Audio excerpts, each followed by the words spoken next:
Hello student, કેમ છો? દરેક જણ મજામાં?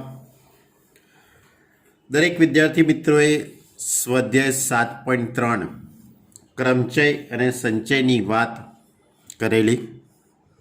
ખૂબ જ શાંતિથી આખો વિડીયો તમે જોયો હશે.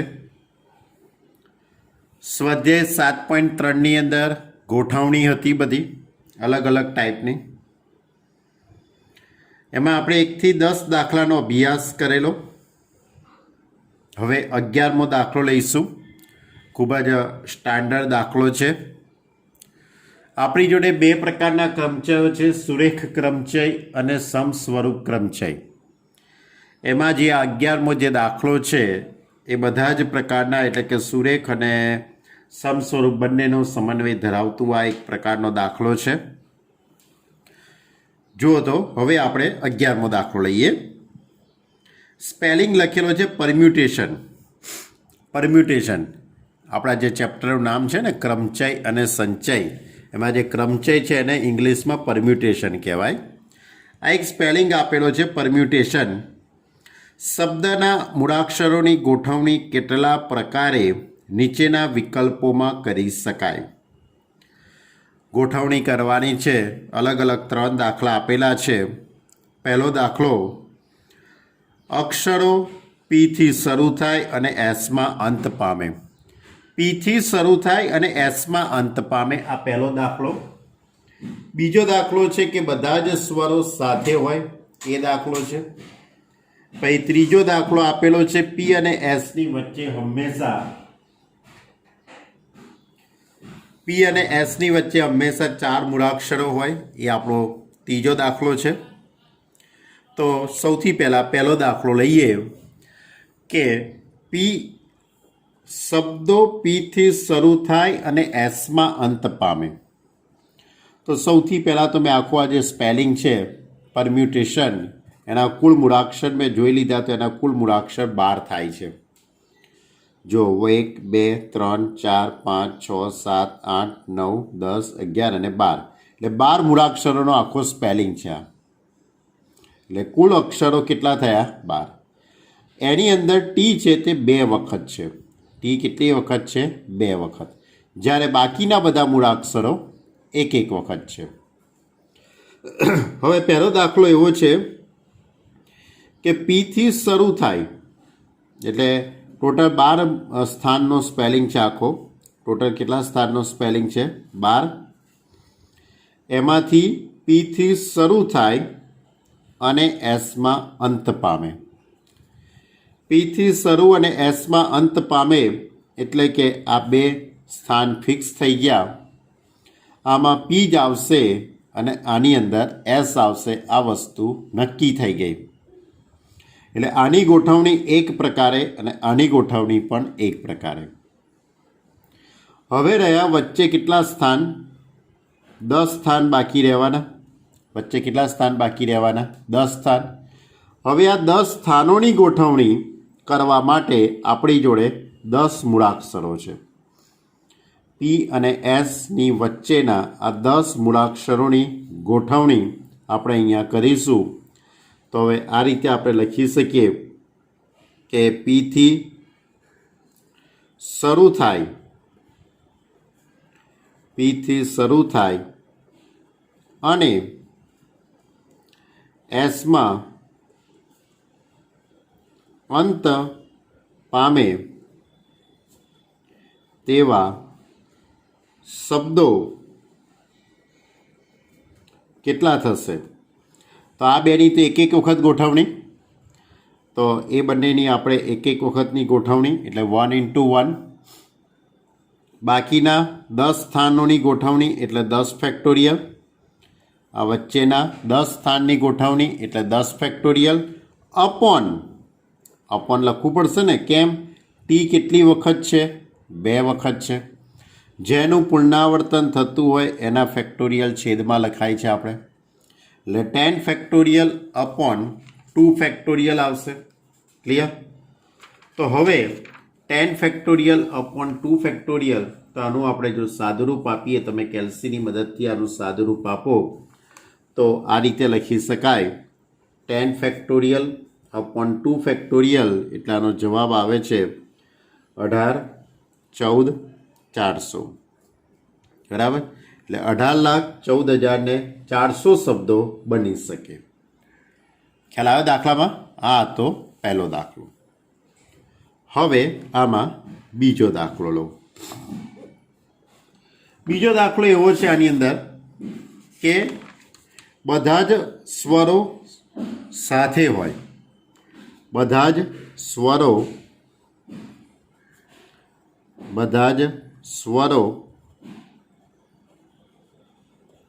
સાથે હોય. તો આપણી જોડે સ્વર કયા કયા? આપણી જોડે જે આપેલો જે સ્પેલિંગ છે એની અંદર સ્વર કયા કયા છે? તો પરમ્યુટેશન ઈ એ સ્વર કહેવાશે, એ યુ આ બંને સ્વર છે, અને આઈ અને ઓ. બરાબર. આ શું છે આપણી જોડે? સ્વર. એટલે આપણી જોડે દાખલાની અંદર સ્વર કયા કયા કહેવાશે? એ, ઈ, આઈ, ઓ, યુ. બરાબર. પાંચે પાંચ સ્વર આપેલા છે સ્પેલિંગની અંદર. આપણો આખો જો સ્પેલિંગ છે તે 12 મૂળાક્ષરનો છે. આખો જે સ્પેલિંગ છે તે 12 મૂળાક્ષરનો છે, ધ્યાન રાખજો. એમાંના 5 સ્વર છે. તો હવે તમારે આ પાંચે પાંચ જે સ્વર છે એને એક સાથે મૂકી દેવાના છે. આ પાંચે પાંચ સ્વર, આ 5 સ્વરોનું સ્થાન, બરાબર, 5 સ્વરોનું સ્થાનને આપણે એક જ સ્થાન તરીકે લેવાનું છે. 5 સ્વરોના સ્થાનને આપણે એક જ સ્થાન તરીકે આ રીતે લઈશું. ક્લિયર? હવે રહેશે બાકીના 7 સ્થાન. હવે બાકી કેટલા રહેશે? 7 સ્થાન રહેવાના. 1 2 3 4 5 6 અને 7. ક્લિયર? 1 2 3 4 5 6 7. બરાબર. 7 સ્થાન. હવે આ 7 સ્થાનની અંદર કોણ આવવાનું? વ્યંજનો આવવાના, એવું પણ કહી શકાય ને આપણે. વ્યંજન આવશે ને. ઓકે. તો હવે તમારે આ 5 સ્વરોને, 5 સ્વરોનું એક જ સ્થાન વિચારવાનું. 5 સ્વરોને એક જ સ્થાન અને બાકીના મૂળાક્ષરો, બાકીના 7 મૂળાક્ષરોનું ના 7 સ્થાન, બાકીના 7 મૂળાક્ષરોના 7 સ્થાન. એટલે માટે કુલ 8 સ્થાન થાય. માટે કુલ 8 સ્થાન થાય. તો હવે બધા જ સ્વરો સાથે હોય તો બનતા શબ્દો કેટલા થશે? બધા સ્વરો સાથે હોય તો બનતા શબ્દો એટલે 8 સ્થાનની ગોઠવણી એટલે 8 ફેક્ટોરિયલ. આ 8 સ્થાનોની ગોઠવણી એટલે 8 ફેક્ટોરિયલ. એની અંદર ટી 2 વખત આવવાનો છે એટલે કે છેદમાં 2 ફેક્ટોરિયલ. અને હજુ એક ગોઠવણી બાકી છે. કઈ ગોઠવણી? આ 5 સ્વરોની અંદરની ગોઠવણી. આ જે 5 જે સ્વર છે એમની અહીંયા ગોઠવણી હશે. એ, ઈ, આઈ, ઓ, યુ. પહેલાં ઈ લખવામાં આવે, પછી એ લખીએ, પહેલાં ઓ લખીએ, પછી યુ લખીએ. તો આ 5 સ્વરોની અંદરની ગોઠવણી એટલે એને 5 ફેક્ટોરિયલ કહેવાશે. તો આ રીતે બધા જ સ્વરો સાથે હોય તો તેનાથી બનતા શબ્દો 8 factorial upon 2 factorial into 5 factorial. ખ્યાલ આવ્યો દાખલામાં? હવે તમે આખા પદનું સાદરૂપ આપી દો કેલ્સીની મદદથી. તો આનો જે જવાબ આવશે 8 ફેક્ટોરિયલ અપોન 2 ફેક્ટોરિયલ, એનો જે જવાબ આવે છે એ 20,160 અને 5 ફેક્ટોરિયલનો જવાબ છે 120. તો હવે એની ઉપરથી કુલ ગોઠવણી એટલે કે આનો ગુણાકાર કરવાથી 24,160 9200 એટલે આટલા શબ્દો બને છે. એટલે બધા જ સ્વરો સાથે હોય તો એનાથી બનતા કુલ શબ્દો 24,92,200 શબ્દો બને. ઓકે, તો આ હતો આપણો બીજો દાખલો. હવે ત્રીજો દાખલો, ખૂબ જ સ્ટાન્ડર્ડ દાખલો છે આપણો આ ત્રીજો. ત્રીજા દાખલાની અંદર આને ખૂબ આઈએમપી દાખલો કહેવાય છે, બરાબર. ત્રીજો દાખલો આ રીતે છે કે પી અને એસની વચ્ચે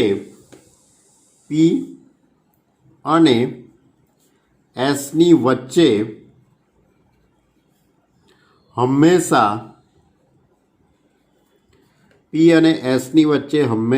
4 મૂળાક્ષરો હોય તો કેટલા સ્પેલિંગો બને?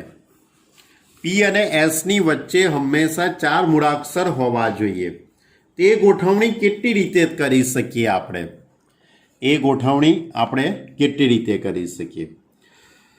તો બહુ જ લોજિકલી આપણે વિચારવાનું છે. વસ્તુ ખૂબ નાની છે પણ થોડુંક બુદ્ધિનો ઉપયોગ આપણે કરીશું. તો આપણી જોડે ટોટલ 12 મૂળાક્ષર છે. 1 2 3 4 5 6 7 8 9 10 11 12 આ 12 મૂળાક્ષરનો આખો સ્પેલિંગ, એના 12 સ્થાન. ક્લિયર? 1 2 3 4 5 6 7 8 9 10 11 ને 12. હવે આપણો પ્રશ્ન એવો છે કે પી અને એસની વચ્ચે હંમેશા 4 મૂળાક્ષર રહે. હવે તમે એવું વિચારો કે પી અને એસ ક્યાં હોઈ શકે? ગમે ત્યાં હોઈ શકે ને. પી અહીંયા હોય, પછી મારે એસને ક્યાં મૂકવાનો? હું અહીંયા પી મૂકી દઉં. અહીંયા મેં પી મૂકી દીધો, પછી એસ ક્યાં મુકાય? 1 2 3 4 4 સ્થાન છોડીને અહીંયા મારે શું મુકાય? એસ મુકાય કે ના મુકાય?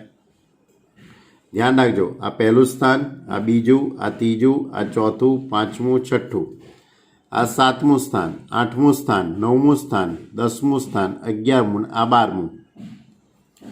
જો પી અહીંયા પહેલા સ્થાનમાં મૂકવું તો એસને મારે છઠ્ઠા સ્થાનમાં મૂકવો પડે. જો પીને હું બીજા સ્થાનમાં મૂકું તો એસ ક્યાં લઈ જવો પડે મારે? 7મા સ્થાનમાં. તો જ એમની વચ્ચે 4 મૂળાક્ષર રહેવાના ને. જો પીને હું ત્રીજા સ્થાનમાં મૂકું તો એના પછીનું 1 2 3 4 5 એટલે કે 8મા સ્થાનમાં એસ આવી શકે. તો સૌથી પહેલાં આપણે પી અને એસની ગોઠવણી વિચારી લઈએ. સૌથી પહેલાં પી અને એસની ગોઠવણીના પ્રકાર વિચારી લઈએ. તો વિચારજો બરાબર. જો પી પહેલા સ્થાનમાં હોય તો એસ છઠ્ઠા સ્થાનમાં હોય. જો પી બીજા સ્થાનમાં હોય, પી બીજા સ્થાનમાં હોય તો એસ એ 7મા સ્થાનમાં હોય. ધારો કે પી એ ત્રીજા સ્થાનમાં હોય તો એસ 8મા સ્થાનમાં હોય. ધારો કે પી એ ચોથા સ્થાનમાં હોય તો એસ એ 9મા સ્થાનમાં હોય ને, અહીંયા 9મા સ્થાનમાં હોય. ધારો કે પી એ 5મા સ્થાનમાં હોય તો એસ એ 10મા સ્થાનમાં હોય. ધારો કે પી એ છઠ્ઠા સ્થાનમાં હોય તો એસ એ ક્યાં જવાનો? 11મા સ્થાનમાં જવાનો. ધારો કે પી એ 7મા સ્થાનમાં હોય, પીને અહીંયા મૂકી દઉં તો 1 2 3 4 પછી અહીંયા એસ આવે એટલે 12. હવે એની આગળ તો હું વધી ના શકું, કારણ કે એની આગળ જો વધવા જોતો અહીંયા જો હું પી મૂકું તો એસ મૂકવા માટે મારી જોડે કોઈ સ્થાન રહેતું નથી. એટલે કે પી અને એસની ગોઠવણી, એટલે જો પી પહેલા સ્થાનમાં હોય તો એસ એ છઠ્ઠા સ્થાનમાં હોઈ શકે. પી એ બીજા સ્થાનમાં હોય તો એસ એ 7મા સ્થાનમાં હોય. પી એ ત્રીજા સ્થાનમાં હોય તો એસ એ 8મા સ્થાનમાં હોય. પી એ ચોથા સ્થાનમાં હોય તો એસ એ 9મા સ્થાનમાં હોય. પી 5મા સ્થાનમાં હોય તો એસ 10મા સ્થાનમાં હોય. આ છઠ્ઠામાં હોય તો પેલું 11 7 12. તો આ રીતે પી અને એસની ગોઠવણી મેં અહીંયા 7 રીતે વિચારી. પણ હજુ પણ ગોઠવણી બાકી છે પી અને એસની. કેવી રીતે? મેં તમારી જોડે જે કંઈ વાત કરી એમાં હું શું બોલ્યો? પી એ પહેલા સ્થાનમાં હોય. કદાચ એવું પણ બની શકે કે એસ અહીંયા હોય. એસ જો અહીંયા હોય તો પી ક્યાં જતો રહેશે? છઠ્ઠા સ્થાનમાં. ધારો કે અહીંયા એસ અહીંયા મૂકી દઉં તો પી ક્યાં જતો રહેશે? સાતમા સ્થાનમાં. તો એનો અર્થ એમ થયો કહેવાય કે આ જે ગોઠવણી છે એના કરતાં હજુ બીજી 7 ગોઠવણી બીજી પણ થશે ને. 1 2 3 4 5 6 7 આ કોની ગોઠવણી છે? પી અને એસની. એ જ રીતે એસ અને પીની પણ ગોઠવણી થઈ શકે. એ જ રીતે એસ અને પીની ગોઠવણી પણ કરી શકાય. આ રીતે ઊંધી કરાય કે ના કરાય? 1 6 તો અહીંયા પી મૂકી દઉં, અહીંયા એસ મૂકી દઉં ને અહીંયા પી મૂકી દઉં. તો એ પ્રકારની જે ગોઠવણી છે બીજી 7 ગોઠવણીઓ થઈ જશે. એટલે ટોટલ ગોઠવણી કેટલી થઈ જશે? પી અને એસની ગોઠવણી આ રીતે કરી શકાય. આ રીતે કરતા કુલ ગોઠવણી એટલે કે પી અને એસની ગોઠવણી 10 અક્ષરોની. હવે પહેલાં તો પી અને એસની ગોઠવણી 2 × 7 એટલે 14 રીતે થઈ જશે. પી અને એસની ગોઠવણી કેટલી રીતે થઈ જવાની? 14 રીતે થઈ જવાની. ખ્યાલ આવી ગઈ? કઈ 14 રીતો તમને ખ્યાલ આવી ગયો? હવે પહેલા સ્થાનમાં પી તો છઠ્ઠા સ્થાનમાં એસ, કાં તો પહેલામાં એસ હોય તો છઠ્ઠા સ્થાનમાં પી હોય. એટલે પહેલાં અને છઠ્ઠાની આપણે ગોઠવણીની 2 રીતો થઈ ગઈ. તે રીતે બધાની બબ્બે ગોઠવણી એટલે કે ટોટલ 14 રીતે થશે. હવે પી અને એસની વચ્ચે 4 મૂળાક્ષરો ગોઠવવાના છે તમારે. હવે પી અને એસની વચ્ચેના જો તમે સ્થાન વિચારવામાં આવે તો એમની ગોઠવણી કરવા માટે હવે તમારી જોડે 10 મૂળાક્ષર રહેવાના. પી અને એસ સિવાયના તમામ 10 અક્ષરોની ગોઠવણીની ક્રિયાના પ્રકાર, ગોઠવણીની ક્રિયાના પ્રકાર કેટલા થઈ જવાના? 10 મૂળાક્ષર બાકી રહેવાના ને. ટોટલ 12 મૂળાક્ષર છે, તેમાંથી પી અને એસ તો ગોઠવવાના છે, એ તો નક્કી છે. પહેલા અને છઠ્ઠા સ્થાનમાં, બીજા અને સાતમાં, એ રીતે ગોઠવણી કરતાં કરતાં તમારી જોડે 10 સ્થાન બાકી રહી જવાના. કેટલા સ્થાન બાકી રહી જવાના? 10 રહી જવાના ને. બરાબર. ધારો કે પહેલી જ ગોઠવણી વિચારું 1 અને 6, તો એમની વચ્ચેના 4 મૂળાક્ષરો એટલે એમની ગોઠવણી, અને આ બાજુની પાછી ગોઠવણી તો કરવાની જ છે ને આપણે બધી. બરાબર. તો એટલે ટોટલ 10 સ્થાનની ગોઠવણી એટલે 10 factorial upon 10 factorial upon 2 factorial. કયા 2 ફેક્ટોરિયલ? તો જે કોણ હતું 2 વખત એસ, ટી 2 વખત છે એના માટે 2 ફેક્ટોરિયલ એટલે 10 ફેક્ટોરિયલ અપોન 2 ફેક્ટોરિયલ 18 14 400. તો માગેલ કુલ શબ્દો કેટલા થઈ ગયા? હવે પી અને એસની ગોઠવણી 2 × 7 એટલે 14, અને આ છે 10 મૂળાક્ષરોની ગોઠવણી એટલે 10 ફેક્ટોરિયલ અપોન 2 ફેક્ટોરિયલ એટલે 18 14 400.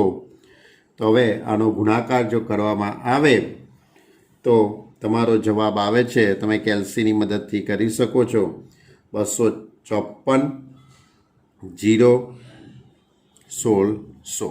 બરાબર. આટલા શબ્દો બને. આ છેલ્લો જે દાખલો છે તે ખૂબ જ આઈએમપી દાખલો છે.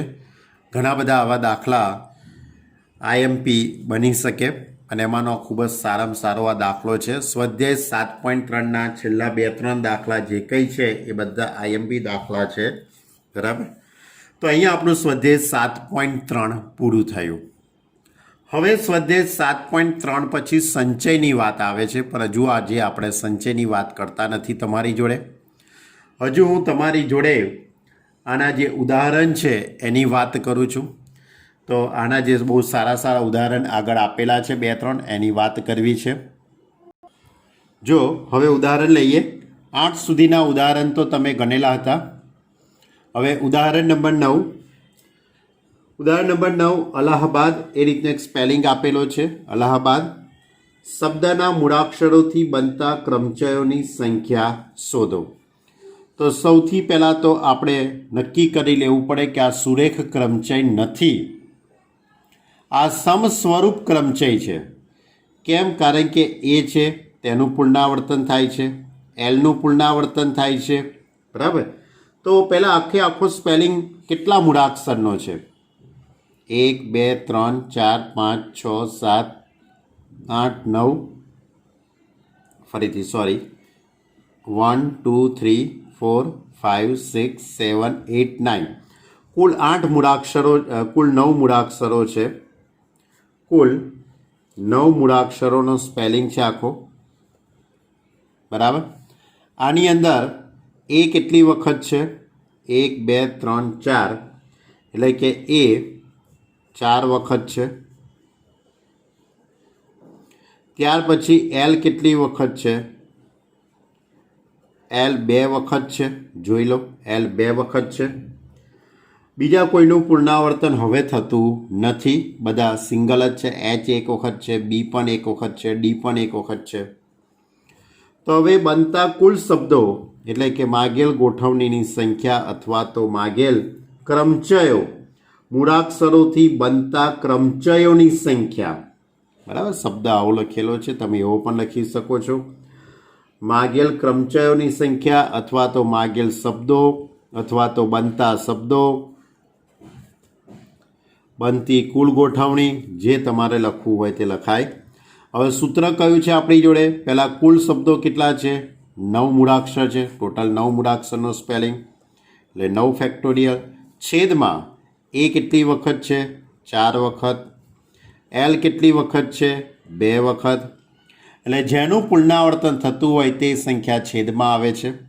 એટલે 9 factorial upon 4 factorial into 2 factorial. હવે તમે આખા પદનું સાદુરૂપ આપી દો તો 9 ઇન્ટુ 8 ઇન્ટુ 7 6 5 4 ફેક્ટોરિયલ છેદમાં 4 ફેક્ટોરિયલ 2 ફેક્ટોરિયલ 2 ઇન્ટુ 1, તો અહીંયાથી 4 ફેક્ટોરિયલ ઉડી જશે. 2 તરી 6. તો એની ઉપરથી આખા પદનું જો તમે સાદુરૂપ આપી દેશો તો તમારો જવાબ આવશે 7560. બહુ સહેલું ઉદાહરણ હતું. ઉદાહરણ નંબર 10. ઉદાહરણ 10 આ રીતે છે કે 1 થી 9 અંકોનો ઉપયોગ કરી પુનરાવર્તન સિવાય 4 અંકોવાળી કેટલી સંખ્યાઓ બનાવી શકાય? 1 થી 9 અંકોનો ઉપયોગ કરવાનો છે તમારી જોડે. તમારી જોડે કેટલા અંકો છે? 1 થી 9. 4 અંકની સંખ્યા બનાવવાની છે. 4 અંકની સંખ્યા, એકમ, દશક, શતક અને હજાર. બરાબર. તો આ પહેલું સ્થાન છે, એ 9 રીતે ભરાઈ શકે. પહેલું સ્થાન છે તે 9 રીતે ભરી શકાશે. એની બાજુવાળું જે સ્થાન છે તે 8 રીતે ભરી શકાશે, કારણ કે એને લખ્યું છે પુનરાવર્તન સિવાય. એટલે જે અંક તમે અહીંયા વાપર્યો હોય ફરીથી અહીંયા વાપરવાનો નથી. એ જ રીતે એની બાજુવાળું સ્થાન 7 રીતે, એ જ રીતે એની બાજુવાળું સ્થાન 6 રીતે. તો હવે બનતા કુલ શબ્દો એટલે કે માગેલ ક્રમચયોની સંખ્યા અથવા તો 4 અંકોવાળી બનતી સંખ્યાઓ, 4 અંકોવાળી બનતી સંખ્યાઓ કઈ સંખ્યા, કેટલી સંખ્યાઓ બને? તો પહેલું સ્થાન 9 રીતે, એને અનુરૂપ બીજું 8 રીતે, 7 રીતે અને 6 રીતે. તો કુલ સંખ્યાઓ તમારી જોડે બનવાની કેટલી બનવાની? 3024 સંખ્યાઓ બનશે. ક્લિયર? ચલો ઉદાહરણ નંબર 11.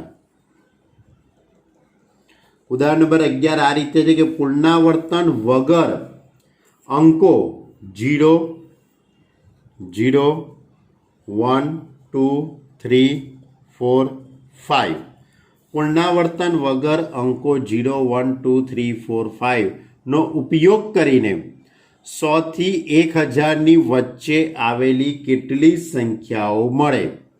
100 અને 1000ની વચ્ચે કેટલી સંખ્યાઓ બને? તો 100 અને 1000ની વચ્ચે 100 પછી 101, 102, 103 આવે અને છેલ્લે 999 આવે. એટલે એનો અર્થ એવો થયો કહેવાય કે 100 અને 1000ની વચ્ચે 3 અંકની સંખ્યાઓ બની. 100 અને 1000ની વચ્ચે 3 અંકની સંખ્યાઓ થાય. એટલે તમારી જોડે કેટલા અંકની સંખ્યાઓ થવાની? 3 અંકની. ક્લિયર? આ રીતે. તો હવે તમારો પ્રશ્ન એવો છે કે આટલા અંકોનો ઉપયોગ કરવાનો તમારે. આટલા અંકોનો ઉપયોગ કરીને પુનરાવર્તન વગર 3 અંકની કેટલી સંખ્યા બનાવી શકાય? એને તમને સીધે સીધું એવું ના લખ્યું કે ભાઈ 3 અંકની સંખ્યા બનાવો એમ. એને એવું લખ્યું કે 100 અને 1000ની વચ્ચેની. તો સ્વાભાવિક કે 100 અને 1000ની વચ્ચે 3 અંકની જ સંખ્યા થવાની છે. એટલે આ એકમનું સ્થાન, આ દશક અને આ શતકનું સ્થાન. હવે શતકના સ્થાનની વાત કરું તમારી જોડે. જો એટલે કે શતકના સ્થાનમાં શૂન્ય સિવાયની, શૂન્ય ના આવે. શતકના સ્થાનમાં અહીંયા હું શૂન્ય મૂકી દઉં તો એ તો 2 અંકની સંખ્યા થઈ જાય. તમારે તો 3 અંકની સંખ્યા બનાવવી છે. એટલે એનો અર્થ એવો થયો કહેવાય કે શૂન્ય સિવાયની 1, 2, 3, 4, 5 આ 5 અંકોમાંનો કોઈ એક અંક અહીંયા આવશે. એટલે શતકનું સ્થાન 5 રીતે ભરાઈ શકે.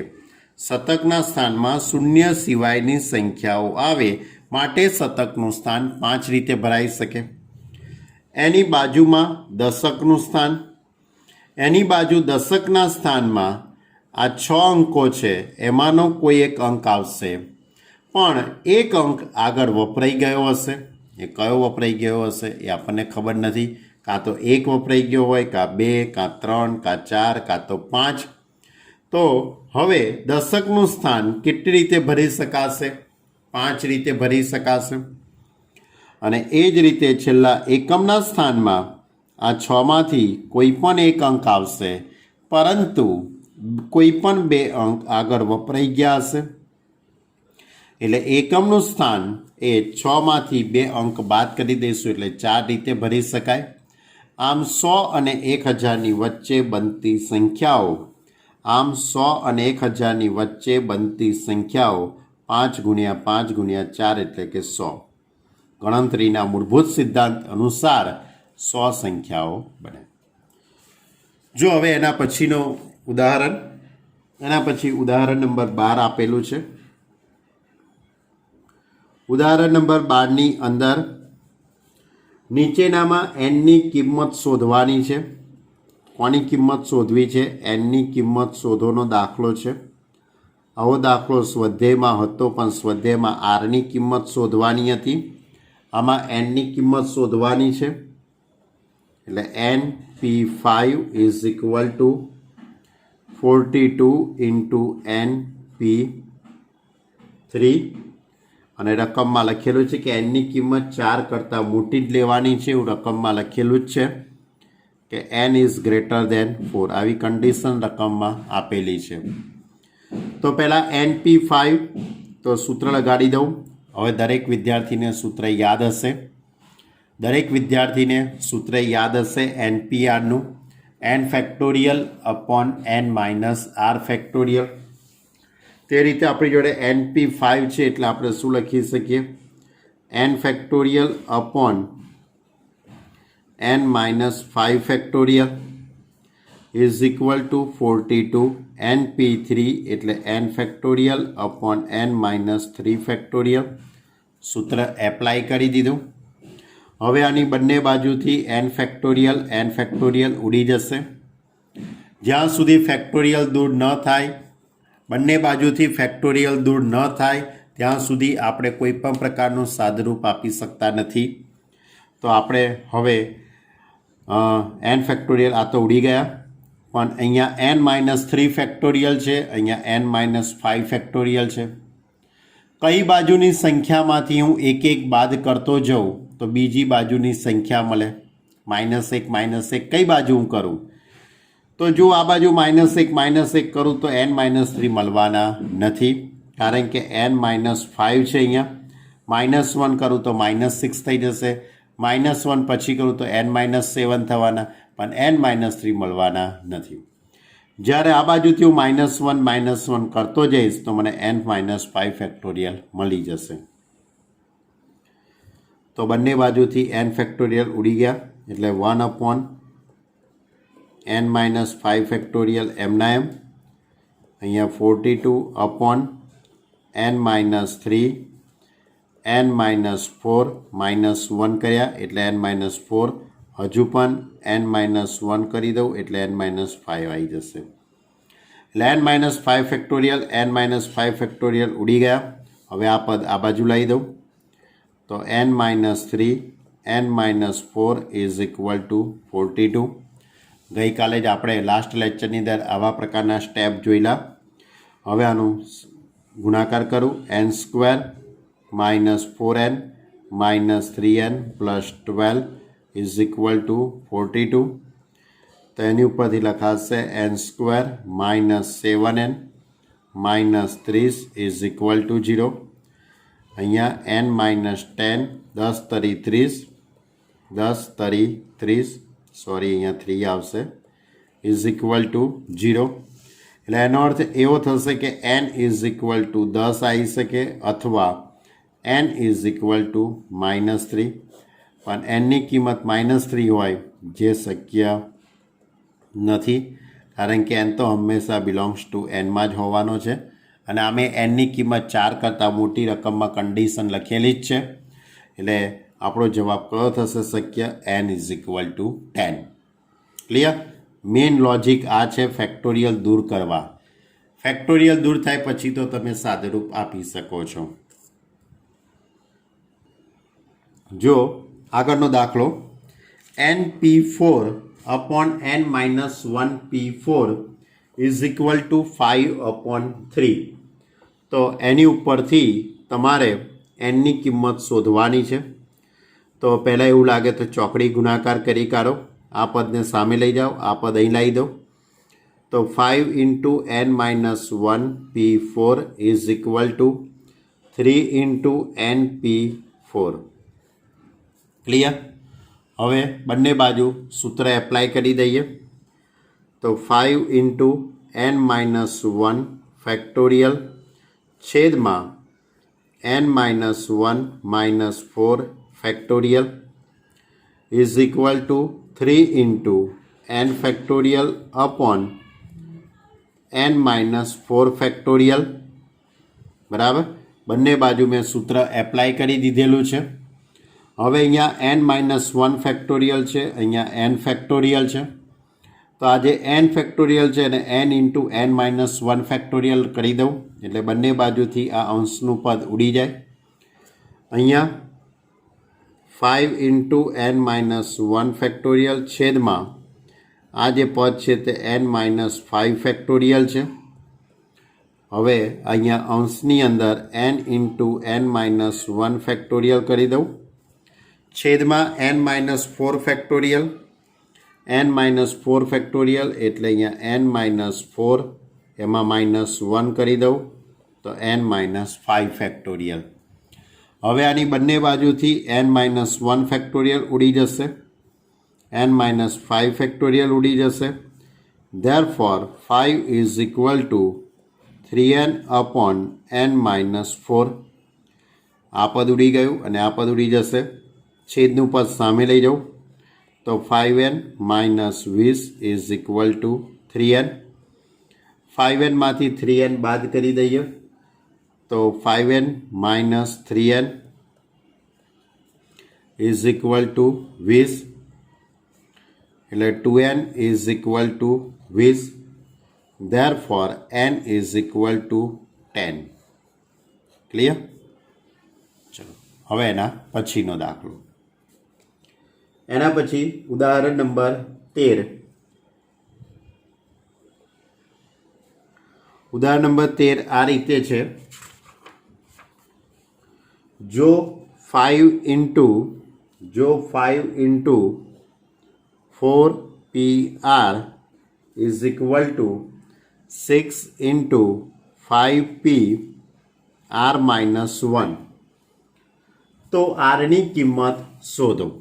આની ઉપરથી તમારે આરની કિંમત શોધવાની છે. તો અહીંયા 5 એમના એમ 4PR એટલે 4 factorial upon 4 minus R factorial લખાઈ શકાશે. ઇઝ ઇક્વલ ટુ અહીંયા 6 into 5 factorial upon 5 minus R plus 1 factorial થઈ જશે, કારણ કે વચ્ચે માઇનસ આવશે એટલે આ માઇનસના પ્લસ થઈ જવાના. હવે 5 ઇન્ટુ 4 ફેક્ટોરિયલ એમના એમ છેદમાં 4 માઇનસ આર ફેક્ટોરિયલ એ પણ એમના એમ. અહીંયા 6 ઇન્ટુ આ 5 ફેક્ટોરિયલ છે એટલે 5 ઇન્ટુ 4 ફેક્ટોરિયલ લખી દઉં, કારણ કે આ બંને બાજુથી 4 ફેક્ટોરિયલ ઉડી જાય. 6 plus 5 plus 1 6 minus R factorial આ ઉડી જશે, 5 ઉડી જવાના એટલે 1 upon 4 minus R factorial is equal to 6 upon. હવે આ જે 6 માઇનસ 4 આર છે એમાંથી હું એક ઘટાડતો જાઉં એટલે મને આ બાજુનું પદ મળી જશે. આ 6 માઇનસ આર એમાંથી એક બાદ કરી કાઢું તો 5 માઇનસ આર, અને એમાંથી પણ એક બાદ કરી કાઢું એટલે 4 માઇનસ આર ફેક્ટોરિયલ. ક્લિયર? કારણ કે આ બાજુથી એક ઘટાડતા જઈએ તો ક્યારેય આ પદ આવવાનું નથી. જ્યારે આ બાજુથી એક ઘટાડતા જઈએ એટલે આ પદ મળશે. એટલે એનો અર્થ એવો થયો કે આ મોટી સંખ્યા કહેવાય, આ નાની સંખ્યા કહેવાય.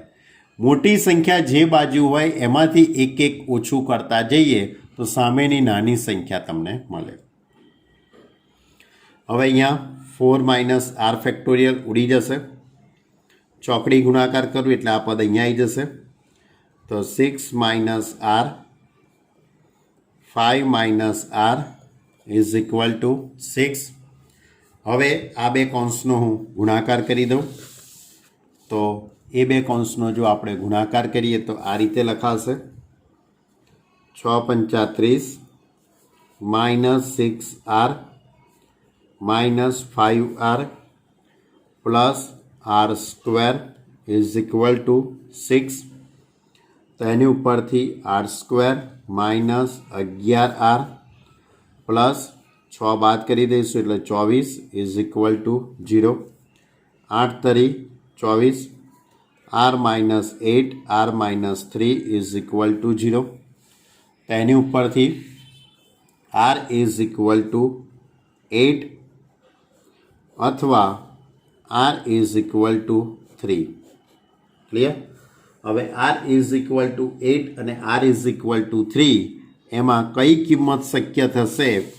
તો તમે રકમમાં જોઈ શકો છો કે 4PR છે એટલે આરની કિંમત 4 કરતાં વધારે હોવી જોઈએ, ઓછી હોવી જોઈએ, ઓછી અથવા તો એના જેટલી હોવી જોઈએ. આરની કિંમત આના જેટલી હોવી જોઈએ અથવા એના કરતાં ઓછી હોવી જોઈએ. જ્યારે અહીંયા આરની કિંમત આપણી જોડે 8 અને 3 2 આવે છે એટલે 8 શક્ય નહીં થાય. આર ઇઝ ઇક્વલ ટુ 8 જે શક્ય નથી, એટલે આર ઇઝ ઇક્વલ ટુ 3 શક્ય થશે. ક્લિયર? ચલો, આ હતું આપણું ઉદાહરણ નંબર 13. હવે ઉદાહરણ નંબર 14ની વાત કરીએ તમારી જોડે. ઉદાહરણ નંબર 14 આ રીતે છે. એક સ્પેલિંગ છે, બધા જ સ્વર એક સાથે આવે, અને એમાં જ બીજો દાખલો છે, બધા જ સ્વર સાથે ન આવે તો ડોટર શબ્દના અક્ષરો વડે 8 અક્ષરોની ગોઠવણી કેટલા ભિન્ન પ્રકારે થઈ શકે? ડોટર શબ્દનો સ્પેલિંગ આપેલો છે, એની અંદર એ ગોઠવણી કેટલા પ્રકારે થઈ શકે એની વાત કરી છે. જો આ રીતનો સ્પેલિંગ છે આખો, DAUGHTER ડોટર. આમાં પહેલો દાખલો તમને એવો પૂછેલો છે, એમાં પહેલો દાખલો એવો છે કે બધા જ સ્વર એક સાથે હોય, બધા જ સ્વર એક સાથે હોય. હવે બધા જ સ્વર જો એક સાથે હોય તો એનો અર્થ એવો થયો કહેવાય કે આખો જે સ્પેલિંગ છે 1 2 3 4 5 6 7 8 8 મૂળાક્ષરોનો સ્પેલિંગ છે એટલે 8 સ્થાન થયા. 8 મૂળાક્ષરો એટલે કે 8 સ્થાન થયા. એમાંથી 3 સ્વર તમારે જોડે મૂકી દેવાના છે. આ 3 સ્વરો તમે જોડે મૂકી દીધા. આ 3 સ્વરને તમારે એક જ સ્થાન તરીકે વિચારવાનું છે. આ 3 જે સ્વર છે તેને એક જ સ્થાન તરીકે વિચારો અને એ સિવાયના બાકીના 5 જે મૂળાક્ષરો રહ્યા એટલે 5 વ્યંજન જે રહ્યા ડી, જી, એચ, ટી અને આર એના 5 સ્થાન 1 2 3 4 1 2 3 4 5 એટલે 5 મૂળાક્ષરોના 5 સ્થાન અને આ જે બધા જ સ્વર એટલે 3 સ્વર સાથે મૂક્યા તેનું એક સ્થાન એટલે કુલ કેટલા સ્થાન થયા કહેવાય? આ 5 સ્વરોનું એક જ સ્થાન તરીકે તમારે લેવાનું અને આના 5 સ્થાન. તો હવે તમારી જોડે કુલ સ્થાન કેટલા થઈ ગયા કહેવાય? 6 સ્થાન થઈ ગયા કહેવાય. અને 6 સ્થાનની ગોઠવણી એટલે કે 6 ફેક્ટોરિયલ થઈ જશે. એટલે કે અહીં લખીશું કે બધા જ સ્વરોને એક જ સ્થાન તરીકે લેતા અને બાકીના મૂળાક્ષરો બાકીના 5 મૂળાક્ષરોના 5 સ્થાન બાકીના 5 મૂળાક્ષરોના 5 સ્થાન. તો હવે કુલ 6 સ્થાન થાય. કુલ કેટલા સ્થાન થાય? 6 સ્થાન. એટલે માટે બધા જ સ્વરો સાથે આવે તો બનતા શબ્દો બધા જ સ્વરો સાથે આવે તો બનતા શબ્દો કેટલા થઈ જશે? 6 ફેક્ટોરિયલ ઇન્ટુમાં 3 સ્વરોની અંદરની ગોઠવણી એટલે 3 ફેક્ટોરિયલ. આ 6 સ્થાનની ગોઠવણી એટલે 6 ફેક્ટોરિયલ અને આ 3 સ્વરોની અંદરની ગોઠવણી એટલે 3 ફેક્ટોરિયલ. એટલે 6 ફેક્ટોરિયલ ઇન્ટુ 3 ફેક્ટોરિયલ. તો આનું સાદરૂપ તમે આપી દો 6 into 5 into 4 into 3 into 2 into 1 અને 3 ફેક્ટોરિયલ એટલે 3 ઇન્ટુ 2 ઇન્ટુ 1. તો તમારો જે જવાબ આવશે 4320. ખ્યાલ આવ્યો? આ પહેલો દાખલો હતો કે બધા જ સ્વર સાથે હોય એની વાત કરી. હવે આપણો બીજો પ્રશ્ન એવો છે કે બધા જ સ્વર સાથે ન આવે. તો આપણે આવી જ વાત તમને અગાઉ એક દાખલામાં કરેલી છે, સ્વાધ્યાયની અંદર હતો કે બધા જ વસ્તુ સાથે ન આવે એવી વાત કરવી છે. તો એના માટે શું કરવાનું? તો પહેલાં તો કુલ સ્પેલિંગો બનાવી દેવાના. કુલ સ્પેલિંગો બનાવી દો, કુલ શબ્દો બનાવી દઈએ અને એમાંથી સ્વરો સાથે આવતા હોય તેવા સ્પેલિંગો આપણે શું કરી દેવાના બાદ. બરાબર? જો બધા જ સ્વરો સાથે ન આવે તો એના માટે તમારે શું કરવાનું? પહેલાં તો બધા જ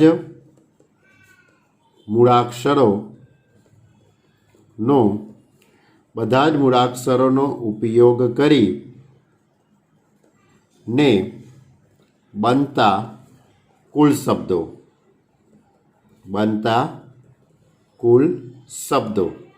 તો કુલ શબ્દો કેટલા થઈ જવાના? 8 ફેક્ટોરિયલ થઈ જવાના, કારણ કે 8 મૂળાક્ષર છે અને 8 સ્થાન છે અને કોઈ રિપીટ તો થતો જ નથી એટલે છેદમાં તો કંઈ લખવાનો પ્રશ્ન આવશે જ નહીં.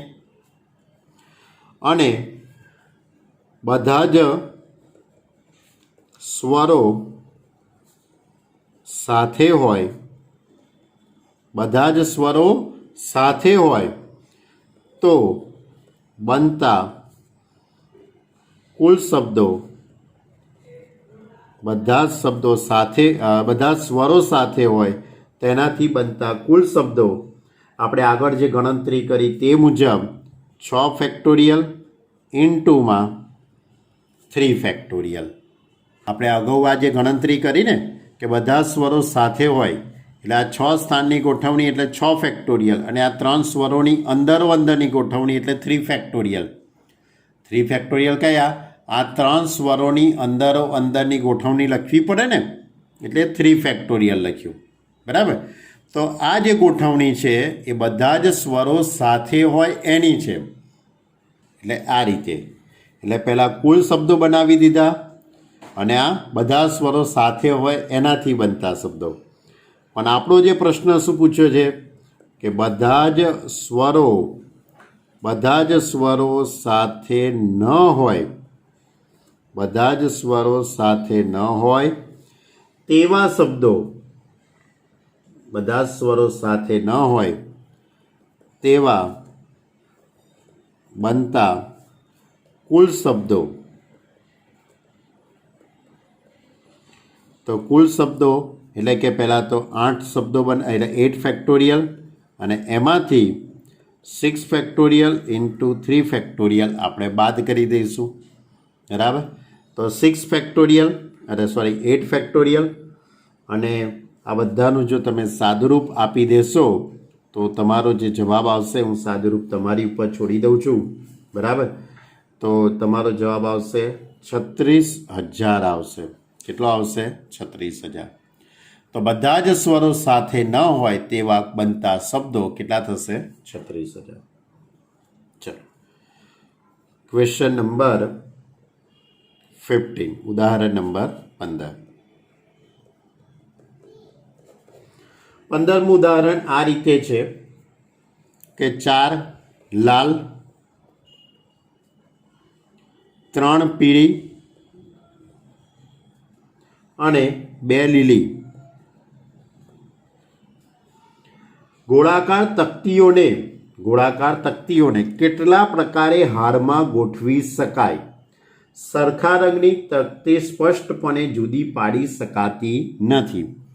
તો સ્વાભાવિક છે કે લાલ કલરની 4 તકતી હોય કે એને કે આપણે અલગ ના પાડી શકીએ, આપણને એક જ સરખી લાગે ચારે ચાર. 3 પીળા કલરની તકતીઓ છે અને 2 લીલા રંગની તકતીઓ છે. હવે આ જે ગોઠવણી થઈ તે સમસ્વરૂપ ગોઠવણી થઈ, કારણ કે એક જ સરખા રંગની છે આ. બરાબર. એટલે સમસ્વરૂપ ગોઠવણી થઈ કહેવાય. તો આ તકતીઓની ગોઠવણી કરવાના કુલ સ્થાન કેટલા થવાના? 4 ને 3 7 ને 2 9, એટલે 9 સ્થાન થવાના તમારી જોડે. કુલ સ્થાન કેટલા થવાના? 9. બહુ સિમ્પલ લોજિક છે. માગેલ ગોઠવણીની સંખ્યા, માગેલ તકતીઓની ગોઠવણીની સંખ્યા, તો 9 સ્થાન એટલે 9 ફેક્ટોરિયલ છેદમાં લાલ કલરની 4 તકતી એટલે 4 ફેક્ટોરિયલ, પીળા કલરની 3 છે એટલે 3 ફેક્ટોરિયલ અને લીલા રંગની 2 એટલે 2 ફેક્ટોરિયલ. એટલે એની ઉપરથી આનું સાદુરૂપ આપી દેશો કેલ્સીની મદદથી તો 1260 આવશે. ક્લિયર? એટલે આ 1 માર્કના MCQની અંદર તમને પૂછાઈ શકે. ચલો, હવે ઉદાહરણ નંબર 16. બહુ સારું ઉદાહરણ છે. ઉદાહરણ નંબર 16.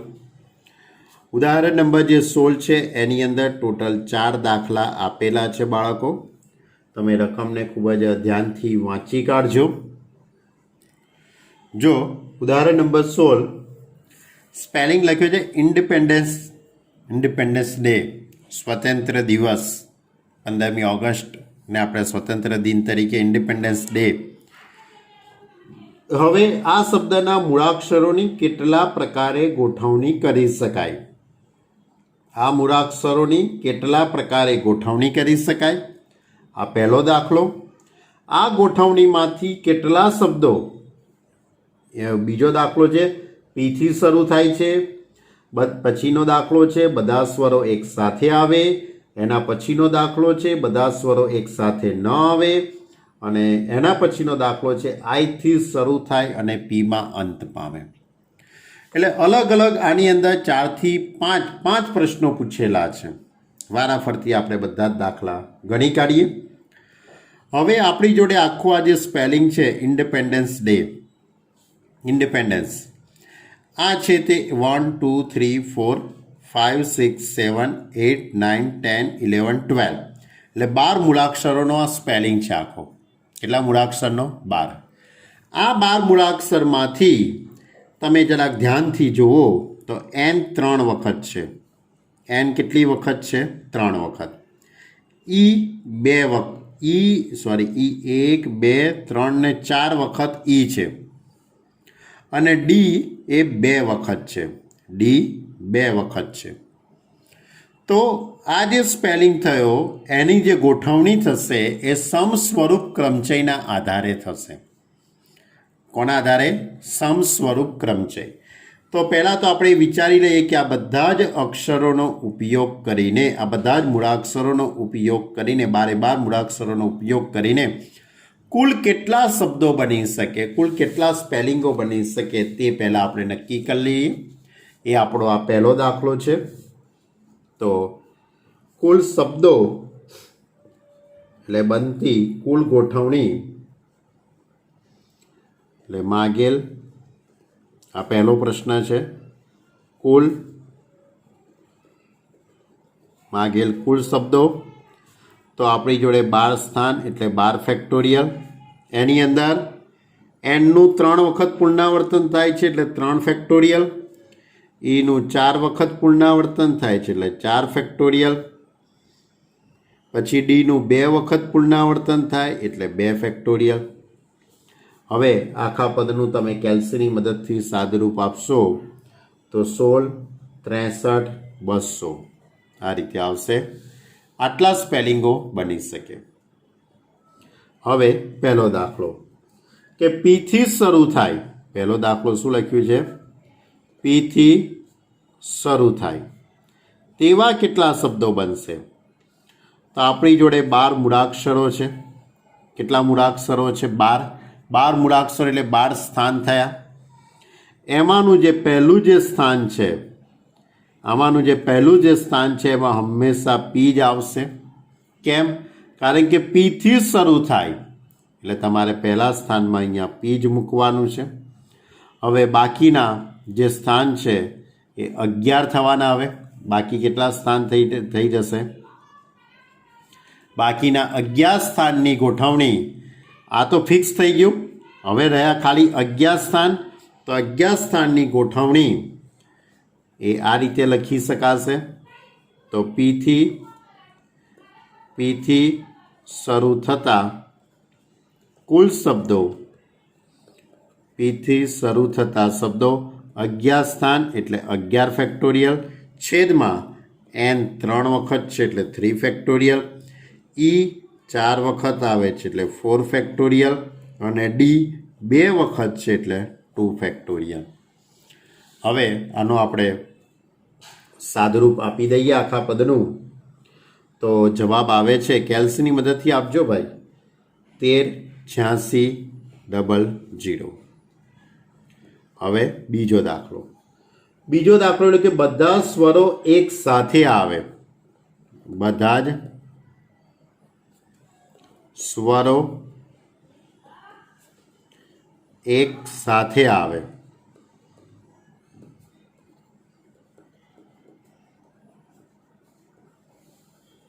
હવે સ્વરો કયા કયા છે તે નક્કી કરો.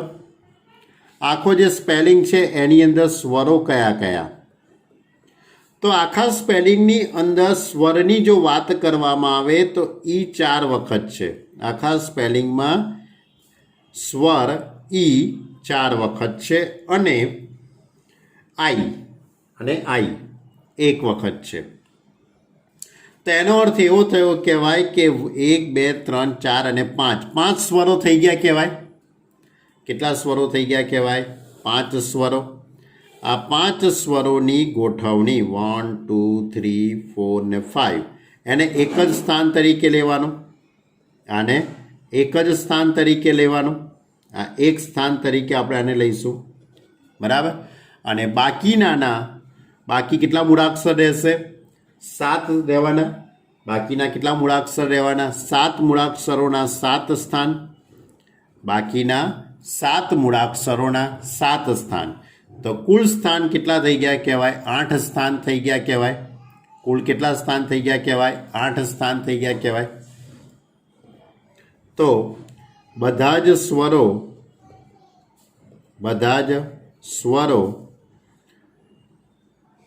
ને એક જ સ્થાન તરીકે લેતા અને જો બધા જ સ્વરોને એક જ સ્થાન તરીકે લેતા અને બાકીના 7 મૂળાક્ષરોના 7 સ્થાન, તો હવે કુલ કેટલા સ્થાન થઈ ગયા કહેવાય? 8 સ્થાન થઈ ગયા કહેવાય. કુલ કેટલા સ્થાન થઈ ગયા કહેવાય? 8 સ્થાન થયા કહેવાય. અને આ બધા જ સ્વરોને એટલે આમ કહી શકાય કે બધા સ્વરો સાથે હોય તેનાથી બનતા શબ્દો. તો આ ગોઠવણી કેવી રીતે લખી શકાશે? 8 સ્થાન એટલે 8 ફેક્ટોરિયલ છેદમાં કોનું પુનરાવર્તન થાય છે? એનનું 3 વખત થાય છે અને ડીનું 2 વખત, એટલે 8 ફેક્ટોરિયલ છેદમાં 3 ફેક્ટોરિયલ ઇન્ટુ 2 ફેક્ટોરિયલ આવશે. અને હજુ બીજી એક ગોઠવણી કઈ બાકી? તો આ 5 જે સ્વરો છે તેની અંદરની ગોઠવણી. આ 5 સ્વરો છે એની અંદરની ગોઠવણી. એટલે 5 ફેક્ટોરિયલ છેદમાં ઈ કેટલી વખત છે? 4 વખત, એટલે 4 ફેક્ટોરિયલ આવશે. જો એટલે કે બધા સ્વરો સાથે હોય એટલે 8 factorial upon 3 factorial into 2 factorial. અને આ ગોઠવણી કઈ? બધા જ સ્વરોની અંદરની ગોઠવણી. એટલે 5 ફેક્ટોરિયલ અપોન 4 ફેક્ટોરિયલ. એટલે આખા પદનું તમે કેલ્સીની મદદથી સાદુરૂપ આપો તો જવાબ કેટલો આવે? 16,800. હવે એમાં આગળનો દાખલો. આગળના દાખલાનું લોજિક આપણે 2-3 વખત એનો ઉપયોગ કરેલો છે કે બધા જ સ્વરો એક સાથે ન આવે, બધા સ્વરો એક સાથે ન આવે તેવા બનતા કુલ શબ્દો. તો શું કરવું પડે? બધા જ મૂળાક્ષરોથી બનતા કુલ શબ્દો જેટલા બને છે તે, અને એમાંથી બધા જ સ્વરો સાથે આવે તેવી ગોઠવણીથી બનતા શબ્દો શું કરી દેવાના? બાદ. એટલે આપણે સ્ટાર્ટિંગમાં સૌથી પહેલાં જ આપણે જે કુલ શબ્દો જે શોધેલા, કુલ શબ્દો જે આપણે ગોઠવણી કરેલી એક આ રીતે કરેલી. 12 ફેક્ટોરિયલ કુલ સ્થાન કેટલા હતા? 12 ફેક્ટોરિયલ છેદમાં 3 factorial into 4 factorial into 2 factorial. અને એમાંથી બધા જ સ્વરો સાથે હોય એટલે આ ઉપરની ગોઠવણી, બધા જ સ્વરો સાથે હોય એની કુલ ગોઠવણી એટલે 8 factorial upon 3 factorial into 2 factorial into 5 factorial upon 4 factorial. હવે આ જે પદનું સાદુરૂપ એટલે આ રીતે કુલ શબ્દો માઇનસ કયા કરી દીધા? બધા સ્વરો સાથે આવે તે ગોઠવણી. આનું કેલ્સીની મદદથી સાદુરૂપ તમે અગાઉ આપેલું છે, આનું પણ આપેલું છે. તો આ બેની બાદબાકી કરી કાઢીએ તો તમારો જે જવાબ આવશે એ 16,46,400 આટલો જવાબ આવશે. હવે એમાં જ ચોથો દાખલો એવો પૂછેલો છે કે ભાઈ આઈથી શરૂ થાય અને પીમાં અંત પામે. શું લખ્યું છે? આઈથી શરૂ થાય અને પીમાં અંત પામે તેવા શબ્દો કેટલા? આઈથી શરૂ થાય અને પીમાં અંત પામે. તો આપણી જોડે ટોટલ 12 મૂળાક્ષરો છે, એમાંથી આઈ અને પીનું સ્થાન તો નિશ્ચિત થઈ ગયું. આઈ પહેલા સ્થાનમાં આવશે અને પી એ 12મા સ્થાનમાં આવશે. તો વચ્ચે કેટલા સ્થાન બાકી રહી જવાના? 10 સ્થાન બાકી રહી જવાના. તો આ 10 સ્થાનોની ગોઠવણી એટલે કે 10 ફેક્ટોરિયલ. આ 10 સ્થાનોની ગોઠવણી એટલે 10 ફેક્ટોરિયલ. હવે આપણી જોડે જે આઈ હતા એ કેટલા હતા? કારણ કે આખું સમસ્વરૂપ ક્રમચય હતું આપણી જોડે,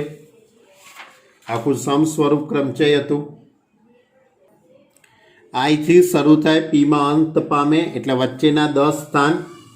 હવે આ વચ્ચેના 10 સ્થાનની અંદર એન 3 વખત છે, આ 10 સ્થાન છે એમાં એન કેટલી વખત છે? 3 વખત છે. ઈ કેટલી વખત છે? 4 વખત છે.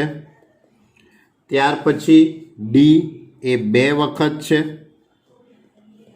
ડી એ 2 વખત છે. તો હવે આઈથી શરૂ થાય, આઈથી શરૂ અને પીમાં અંત આવે તેવા બનતા શબ્દો કેટલા થઈ જશે? તો 10 ફેક્ટોરિયલ અપોન એન 3 વખત એટલે 3 ફેક્ટોરિયલ, ઈ 4 ફેક્ટોરિયલ, ડી 2 વખત છે એટલે 2 ફેક્ટોરિયલ. એટલે 10 factorial upon 3 factorial into 4 factorial into 2 factorial. હવે કેલ્સીની મદદથી તમે સાદુરૂપ આપી દો 10 ફેક્ટોરિયલ. બધાનું સાદુરૂપ આપતા આવડે ને ભાઈ કેલ્સીની મદદથી. 10 ફેક્ટોરિયલ એટલે 10 ગુણ્યા 9, 8, 7, 6, 5, 4, 3, 2, 1. એ રીતે 3 ફેક્ટોરિયલ 3 ઇન્ટુ 2 ઇન્ટુ 1. 4 ફેક્ટોરિયલ એટલે 4 ઇન્ટુ 3 ઇન્ટુ 2 અને 2 ફેક્ટોરિયલ 2 ઇન્ટુ 1. આ બધાનું કેલ્સીની મદદથી તમે સાદુરૂપ આપો તો તમારો જે જવાબ આવે છે તે 12,600 બરાબર આટલો જવાબ આવે છે. તો આ હતું આપણું ઉદાહરણ નંબર કયું 16. તો આજે આપણે સ્વાધ્યાય 7.3 પૂર્ણ કર્યું અને ઉદાહરણ 1 થી 16 એટલે આપણા ચેપ્ટરનો એક ટોપિક ક્રમચયની વાત આપણે અહીંયા પૂર્ણ કરી. આપણા ચેપ્ટરની અંદર 2 પ્રકારની વાતો હતી, ક્રમચય અને સંચય. એમાં સૌથી અઘરામાં અઘરો ટોપિક આ ક્રમચય આપણે પૂર્ણ કર્યો બરાબર. હવે આવતી વખતે આપણે સંચય વિશે સમજીશું અને એની અંદર આવતા સૂત્રોની વાત કરીશું બરાબર. એટલે લગભગ હજુ 3-4 લેક્ચર ઉપર આ ચેપ્ટર ચાલશે, કારણ કે આની અંદર આવતા દાખલા લોજિકલી દાખલા છે. દાખલાઓની લંબાઈ નાની છે પણ લોજિકથી વિચારવું પડશે તો જ આવડશે. બીજી એક વસ્તુ કે ટૂંક સમયની અંદર હું તમને કદાચ એકાદ વિડીયો એવો બનાવીને મૂકીશ કે જેની અંદર આપણા દરેક ચેપ્ટરમાંથી કયા કયા ટોપિકો ઓમિટ કરેલા છે ગવર્મેન્ટ દ્વારા જે કંઈ ટોપિક દૂર કરવામાં આવેલા છે એની પર માહિતી આપીશ. એ ખાલી માહિતી જ રાખવાની છે, પરંતુ આપણે બધા જ ટોપિકો ભણવાના છે. એવું નહીં કે ભાઈ આ સ્વાધ્યાયનો આ દાખલો નથી પૂછાવાનો તો આપણે નથી તૈયાર કરવું, એવું નહીં. કારણ કે આવનારા સમયની અંદર JEE કે ગુજકેટની પરીક્ષા આપવી હશે. JEEની વાત કરીએ, ગુજકેટમાં તો ખાલી 12મું ધોરણ જ હશે, ગુજકેટમાં તો માત્ર 12મું જ હશે, જ્યારે JEEની અંદર 11-12 બંનેનો ભેગો સિલેબસ હોય. એટલે આપણે કોઈ પણ એવો ટોપિક કે એવો કોઈ પણ દાખલો આપણે આખી ચોપડીમાં છોડીશું નહીં. આપણે આખી ચોપડી કમ્પ્લીટ ચલાવીશું બરાબર. એ લોકોએ જે કાઢેલું છે 6 કાઢ્યું બરાબર, એ આપણે સ્કૂલની પરીક્ષામાં નથી પૂછવાનું, એ આપણને મગજમાં ક્લિયર છે. પણ આપણી અહીંની એક્ઝામ, અહીંના ટ્યુશનની જે કંઈ એક્ઝામ હોય કે જે કંઈ આપણે ચલાવીશું એની અંદર બધી જ વસ્તુ પૂછાશે જ. ઓકે, તો આજે આપણે અહીં સુધી જે કંઈ રાખ્યું છે એને વ્યવસ્થિત તમે સમજજો. ન સમજણ પડે તો આપણી જે મીટિંગ હોય છે ઝૂમ મીટિંગ, એની અંદર તમે મને પ્રશ્ન પૂછી શકો છો. Okay student, by.